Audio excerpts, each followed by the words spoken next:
माझ्या भारत मातेला त्रिवार वंदन करते आणि त्यागाचं प्रतीक लहरणारा माझा भगवा याला पण मी मानाचा मुजरा करते आणि इथे जमलेल्या माझ्या भगिनी आणि बांधव यांना नमस्कार करते. नमस्कार. ऐकायला आलं नाही? नमस्कार. राधे राधे. जय श्रीराम. भगिनी प्रथम म्हटलं ते अशा अर्थाने की पंचपरिवर्तन हे मातृशक्तीला जोडायचं आहे मला वैयक्तिक. आणि ते का जोडायचं आहे तर दुःखावरती स्वतःच फुंकर मारत असते बाई. दुःखावरती स्वतःच फुंकर मारत असते बाई. काट्या नाही फुलासारखे माळत असते बाई. काट्या नाही फुलासारखे माळत असते बाई. माहेरचं कौतुक आणि सासरचा तोरा. माहेरचं कौतुक आणि सासरचा तोरा या दोन्ही गोष्टी स्वतःला चाळणीसारखं चाळत असते बाई. चाळत असते बाई. बघा असं म्हटलेलं आहे की नाना धर्म निगुण तत्व निश्चिता यत संस्कृती राजते सेयम भारत भूर नितांत रुचिरा मातैव नः सर्वदा तस्या उन्नती हेतवे हि भवताम ज्ञानम तथा मे बलम संपन्ना बलशालिनी विजेता मे मातृभू सर्वदा.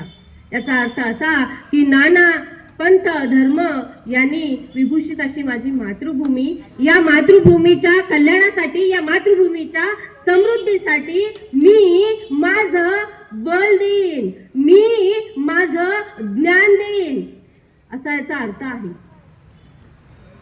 माझं बल द्यायला, माझं ज्ञान द्यायला आज आपण किती संख्येने इथे उपस्थित आहोत हे लक्षात घ्या.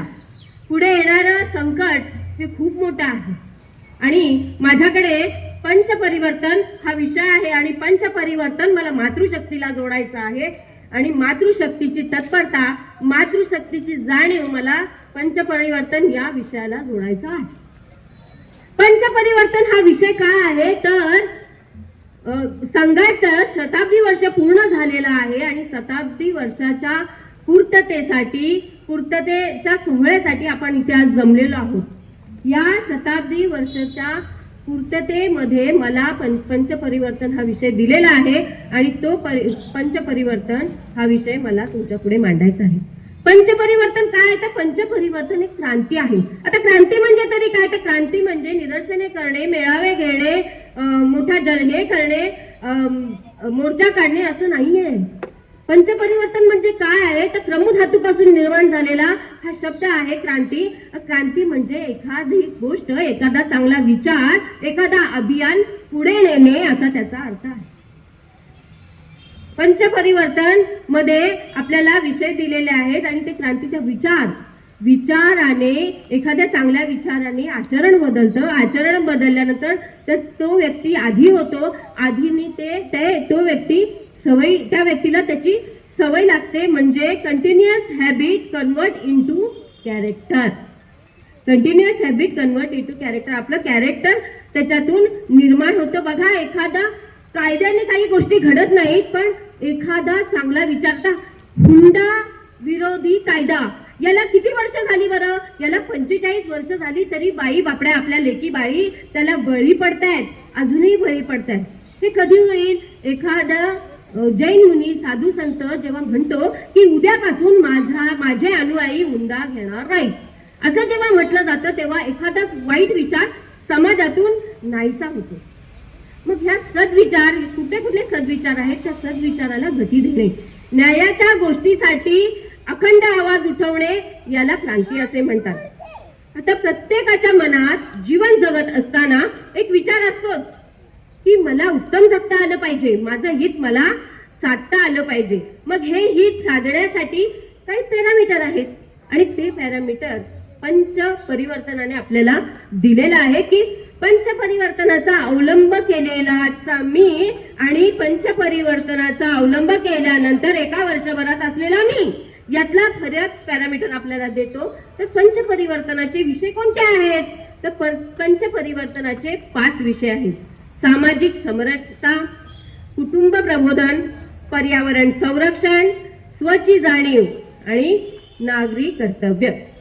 आता सामाजिक समरसता, धर्म रक्षती रक्षतः, म्हणजे याचा अर्थ असा की जो धर्माचं रक्षण करेल आणि तरच त्याला धर्म त्याचं रक्षण करेल. म्हणजे जो धर्माचं रक्षण करेल धर्म त्याचं रक्षण करेल, असा याचा साधा सोपा अर्थ आहे. आता आपलं संविधान विश्वातलं एकमेव संविधान असं आहे जे कर्तव्याची जाणीव आपल्याला करून देतो. आपला जो धर्म आहे तो पंथनिरपेक्ष आहे, धर्मनिरपेक्ष नाही. इथे धर्माची परिभाषा कर्तव्य म्हणून केलेला आहे. म्हणजे धर्म रक्षती रक्षता याचा अर्थ कर्तव्याने माझ्याकडे जे आलेलं आहे, जे कर्तव्याने माझ्याकडे जे काम आलेलं आहे ते काम 100% पूर्ण करणं आणि त्याला न्याय देणं. म्हणजे कर्तव्याने मी डॉक्टर आहे, कर्तव्याने मी वकील आहे, कर्तव्याने मी शिक्षिका आहे, तर माझं काम मला 100% पूर्ण करणं हे माझं कर्तव्य आहे आणि ते आपण केलंच पाहिजे. म्हणजे बघा सामाजिक समरसता, बघा समरसता याचा अर्थ काय आहे तर सगळ्यांना एका सूत्रात बांधणे. आता व्यक्ती किती आहेत, त्याच्या प्रवृत्ती किती आहेत. बघा एक चिंचेचं झाड आपल्या समोर उभं केलं तर चिंचेच्या झाडाला कोट्यावधी पानं असतात, पण प्रत्येक पान समान असतं का? नाही, प्रत्येक पान हे वेगळं आहे. आणि समानत्व जर तसं असतं तर आधार कार्ड आलंच नसतं, एकाच्या आधार कार्डावर दुसऱ्यांनी रेशन नेलं असतंय ना. तर प्रत्येक पान हे वेगळं आहे, म्हणजे इच वन इज युनिक. प्रत्येक व्यक्ती वेगळा आहे आणि त्या प्रत्येक व्यक्तीला एका सूत्रात बांधणं म्हणजे सामाजिक समरसता. बघा आपले सण, आपले उत्सव, आपले सुख दुःख हे एकत्र येऊन आपण केलं पाहिजे, एकत्र त्याचा आनंद लुटला पाहिजे. एका समस्या पण आपल्या समोर ज्या आहेत त्या समस्याचं निराकरण पण एकत्रित येऊन केलं पाहिजे. आपलं जलस्रोत, आपली मंदिरं, आपली स्मशानं ही एकत्र आली पाहिजेत. हा संस्कार घराघरात पोचला पाहिजे. मग हा संस्कार घराघरात कसा पोचेल? संमेलन झालं म्हणजे झालं का? तर नाही. इच वन टीच वन, एकाने एकाला शिकवायचं आहे आणि एकाने एकाला सूत्रात बांधायचा प्रयत्न करायचा आहे. म्हणजे इच वन ही गोष्ट मातृशक्तीने आपण सहजपणे साध्य करू शकतो. म्हणजे एक सूत्रात बांधणे म्हणजे नेमकं काय तर धर्म जाती प्रांत भाषा भेद सारे संपू दे, एक निष्ठा एक आशा एक रंगी रंगू दे. म्हणजे एका रंगामध्ये रंगून जाणे आणि एकत्र येणे याला सामाजिक समरसता असे म्हटलेलं आहे. आता कुटुंब प्रबोधन, आता आपण जे इथे गोळा झालेलो आहोत ते त्याला प्रत्येकाला कुटुंब आहे ना? प्रत्येकाला कुटुंब आहे. कुटुंब आपली अस्मिता आहे आणि कुटुंबच आपली ओळख करून देतो. आपण कुठेही गेलो तरी मी या कुटुंबाचा आहे असं म्हणतो. असं म्हटलं जातं की कुटुंब विभक्त झालेली आहेत, कुटुंब वेगळी झालेली आहेत, कुटुंब विस्तारलेली आहेत. असं आहे का? नाही. काही कार्यकारण असेल त्यानिमित्त प्रत्येक कुटुंबातला एक एक व्यक्ती बाहेर जातो. मग कुटुंब विखुरलंय का? नाही, आपलं कुटुंब विखुरलेलं नाही. हिंदू संस्कृतीमध्ये कुटुंब विखुरत नाही, तर कुटुंब पसरतोय असं आपण म्हणूया. कुटुंब आपलं इकडे तिकडे पसरते. कोरोना आला, कोरोनामध्ये गावाने गावाची काळजी घेतली, भावाने भावाची काळजी घेतली, हे की नाही? एकत्र जेवण केलं, एकमेकांची काळजी घेतली, आरोग्याची काळजी घेतली कोरोनामध्ये. आणि काय बघितलं? संध्याकाळी टीव्हीवर काय बघितलं कोरोनामध्ये? महिला काय बघितलं? रामायण, महाभारत, जयवीर हनुमान, हर हर महादेव. हे टीआरपीचे कार्यक्रम कुठल्या धर्माचे आहेत? टीआरपीचे हे कार्यक्रम कुठल्या धर्माचे आहेत? हिंदू धर्माचे आहेत. म्हणजे कुटुंब आपलं विखुरले का? नाही. झूम मीटिंग होते, व्हिडिओ कॉल होतो. त्याच्यामध्ये काय काय होतं? दसरा साजरा केला जातो, गुढीपाडवा साजरा केला जातो, हनुमान चालीसा म्हटलं जातं, है की नाही? मंत्र पुष्पांजली म्हणून पूजा केली जाते. होतंय ना सगळं एकत्र, है की नाही? मग आता याच्यातून काय जपायचं आहे तर भजन, भोजन, भाषा, भूषा, भ्रमण आणि भवन. मग आपलं भजन कसं असावं तर आपल्या धर्माचं, हिंदू धर्माच्या ज्या संस्कृती आहेत, जे संस्कार आहेत, आरत्या आहेत, श्लोक आहेत, आपलं जे उपासना आहे ही उपासना होणं गरजेचं आहे आणि याची माहिती आपल्या तरुणाईला, आपल्या बाल मनाला माहिती असलं पाहिजे कारण हे संस्कार आपल्या घरात लहानपणापासून आपल्या मुलांवर झाले पाहिजे. त्यानंतर भोजन आहे.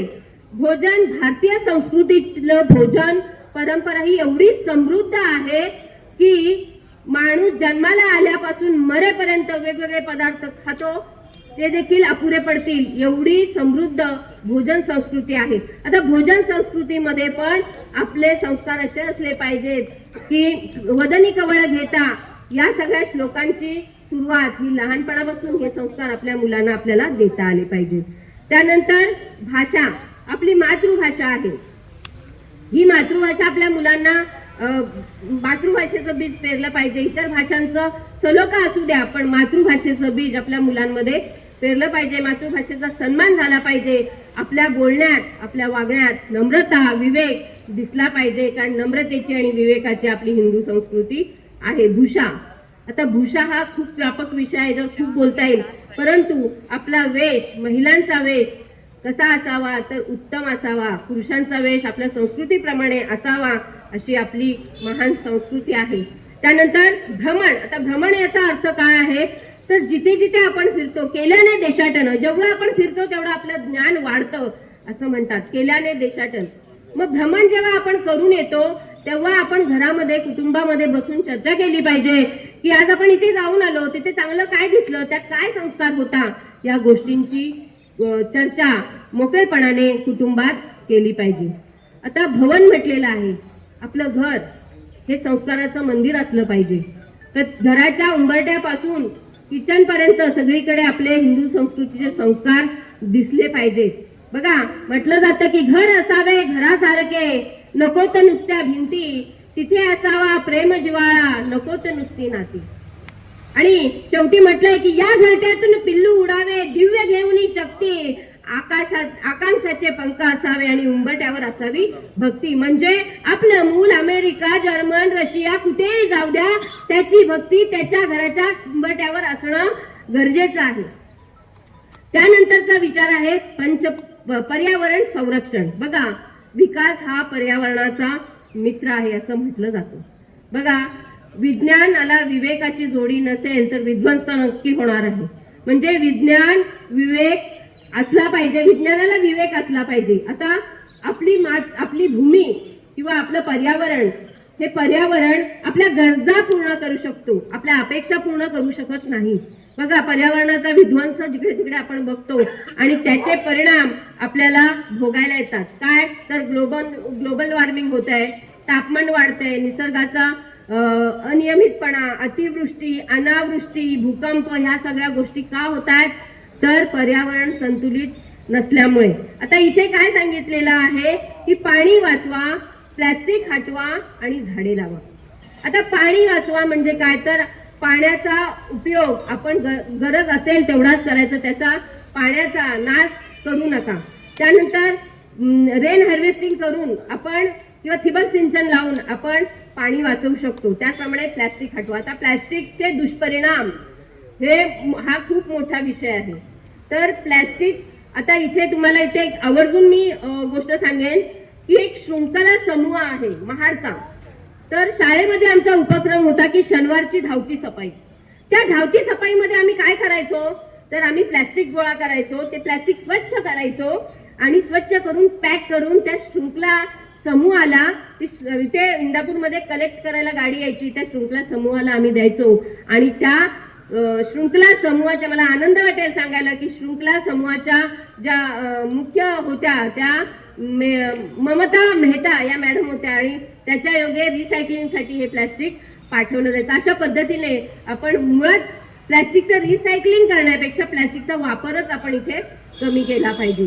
झाडं लावा. आता वृक्षारोपण, वृक्ष संवर्धन, आता वेगवेगळ्या आपल्या इंदापूरमध्ये एवढ्या संस्था आहे की मानव सेवा, ईश्वर सेवा ही संस्था आहे. या संस्थेच्या मार्फत वृक्षारोपण केलं जातं किंवा आमच्या श्री समर्थ बैठकीच्या माध्यमातून वृक्षारोपण केलं जातं. तर वृक्षारोपण नुसतं फोटो पुरता नको तर वृक्षाचं संवर्धन देखील आपल्याला केलं पाहिजे. बघा, निसर्ग आपल्याला भरभरून देतो, पण निसर्गाचा वापर आपण संवेदनशीलपणे केला पाहिजे आणि निसर्गाच्या प्रती आपण संवेदनशील राहिलं पाहिजे. त्यानंतर चौथा विचार आहे तो आहे स्वची जाणीव. आता स्वची जाणीव इथे आत्मनिष्ठा आपल्याला दिसते की प्रत्येक व्यक्ती आर्थिक आणि सामाजिक संस्कृती घेऊन उभा आहे, तर त्याला आपल्या देशाच्या प्रती आपल्या संस्कृतीच्या प्रती आपलेपणा असणे याला स्वची जाणीव म्हणतात. मी, माझा देश, माझी संस्कृती कशी असायला पाहिजे आणि मी ती कशी अंगीकारली पाहिजे याला स्वचा बोध असे म्हणतात. तर स्वचा बोध आहे माझ्या श्रीरामाच्या जीवनामध्ये ज्याने जननी जन्मभूमी स्वर्गाहून श्रेष्ठ मानली. स्वचा बोध आहे माझ्या श्रीकृष्णाच्या चारित्र्यामध्ये जे द्वारकाधीश झाले पण गोकुळच्या संस्कृतीला ते कधीही विसरले नाही. स्वचा बोध आहे माझ्या शिवरायांच्या स्वराज्यामध्ये ज्यांनी परंपरा, मर्यादा आणि संस्कृती टिकून ठेवली. स्वचा बोध आहे माझ्या मातीच्या पंडित जिने आपल्याला परंपरेचा प्रकाश दिला. स्वचा बोध आहे माझ्या स्थानिक कारागिरांच्या बोटामध्ये की त्याने कलाकारिता टिकवून ठेवली. स्वचा बोध आहे माझ्या मातृभाषेमध्ये की ज्याचा प्रत्येक शब्द मला आपलेपणाची जाणीव देतो. स्वचा बोध आहे माझ्या हिंदू संस्कृतीमध्ये की जिने वेगवेगळे जाती पंथ यांना आश्रय दिला. असा स्वचा बोध आपल्यामध्ये असला पाहिजे की आपला देश, आपली संस्कृती, आपलं धर्म याचा अभिमान प्रत्येक नागरिकाला पाहिजे. स्वदेशी मालाचा अवलंबन, स्वदेशी वस्तूंचा अवलंबन आपण केला पाहिजे. आता शेवटचं आहे नागरी कर्तव्य. आता इथे सर पर हिमालय का ताज है, आपला देश कसा आहे बघा. सर पर हिमालय का ताज है, छत्र है, चरणों में नदियां एकत्र है. सर पर हिमालय का छत्र है, चरणों में नदियां एकत्र है, हाथों में वेदों के पत्र है, हाथों में वेदों के पत्र है, और देश नहीं ऐसा अन्यत्र है. बघा आपला भारत देश खूप महान आहे आणि इथे नागरी कर्तव्याला अत्यंत महत्त्व दिलेलं आहे. नागरी कर्तव्य पालन करणे म्हणजे तरी काय करणे की संविधानाचे नियम आणि कर्तव्य याचा आचरण करणे, लहान सहान गोष्टीमध्ये देशाची काळजी घेणे, नंतर मतदानाचा हक्क बजावणे, स्वच्छता राखणे, स्वच्छता मोहीम जिथे असेल तिथे आपलं योगदान देणे. आता स्वच्छता मोहीम म्हटलं की एक संताची आठवण येते. कोणत्या संताची आठवण येते स्वच्छता मोहीम म्हटलं की? तर संत गाडगे बाबा, है की नाही. हाती घेऊन झाडू तू मार्ग झाडी राशी, बरोबर ना. मार्ग कुठला? नुसता रस्ता का नाही, त्याने कर्तव्याचा, देशनिष्ठेचा मार्ग झाडलेला आहे. तर स्वच्छता राखणे, त्यानंतर सार्वजनिक संपत्ती जी आहे त्या सार्वजनिक संपत्तीचा आपण काळजी घेणे गरजेचे आहे आणि उत्तम नागरिकत्व, तत्पर नागरिकत्व आपण देशाला देणं आणि तसा संस्कार आपल्या युवा पिढीमध्ये ठेवणं गरजेचे आहे. आणि हिंदुत्वाला निगुतीने जपलं पाहिजे. सक्षम नागरिक आपण इथे तयार करणं गरजेचे आहे. पण हा एका दिवसाचा आहे का? नाही. याचा विचार, याचा आचार स्वभावामध्ये उतरणं गरजेचं आहे. जाता जाता मी एवढंच म्हणेन की नमो सदा वत्सले मातृभूमी, नमो सदा वत्सले मातृभूमी, त्वया हिंदू भूमी सुखं वर्धितोहम, त्वया हिंदू भूमी सुखं वर्धितोहम, त्वया हिंदू भूमी सुखं वर्धितोहम.